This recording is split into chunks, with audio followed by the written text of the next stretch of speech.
All right, welcome back. For today, I'm using the latest Ubuntu and the latest OBS Studio Flatpak with the Thorium browser.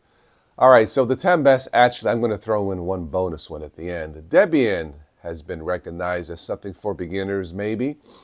Well, there are Debian-based systems like MX Linux that are for beginners on my 32-bit ThinkPad, but Debian, vanilla flavored Debian, like default Debian for beginners, probably not. It takes some tweaking involved, and I believe this, the last time I tested Debian, Net Installer, I don't think this has an automatic installer. It takes some knowledge to install this. So for Debian, probably not for Windows users. All right, next up is, and by the way, this is not in any particular order, Elementary OS. It looks great. This is a bit locked down for Windows users, so I would have to say no. Fedora, I have to be honest, I haven't used this one in a while, so you guys tell me it is. I will trust your judgment. Fedora has different desktop environments, so if you say it is, but personally I have not tested this in a long time.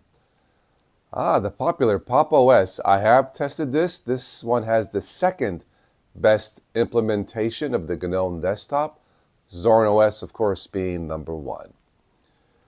And of course, the classic Ubuntu.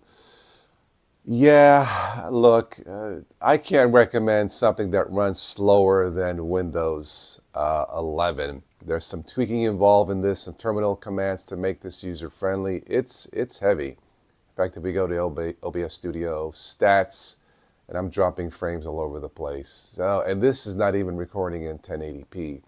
So for Ubuntu, for Windows users, probably not. Zorin, one of the best. Zorin OS for Windows users.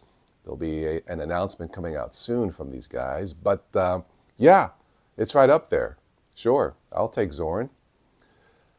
The classic Linux Mint. Been using this one since 2008. They release, like Zorin OS, they release when ready and not exactly on a set schedule. So they also are one of the best.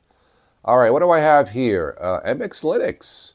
Yeah, they still offer 32-bit support for my 32-bit ThinkPads, different desktop environments. Yes, I do like MX Linux. The Chromebooks with Chrome OS, the default Linux standard for the masses. These things are just flawless for what they do. No terminal commands. You never have to use the terminal. They just work. Fast, affordable Linux. Yes. All right, what do we have here? Oh, yes, one of my favorites, Ubuntu Mate. You could actually interchange this between Linux Mint Mate and Ubuntu Mate.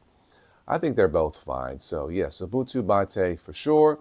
And last but not least, Arch Linux or Arch-based systems for beginners. Okay, that's all I have for this one. What do you guys think about all this, about the 10 best or so Linux-based systems for beginners? Catch you later. Goodbye.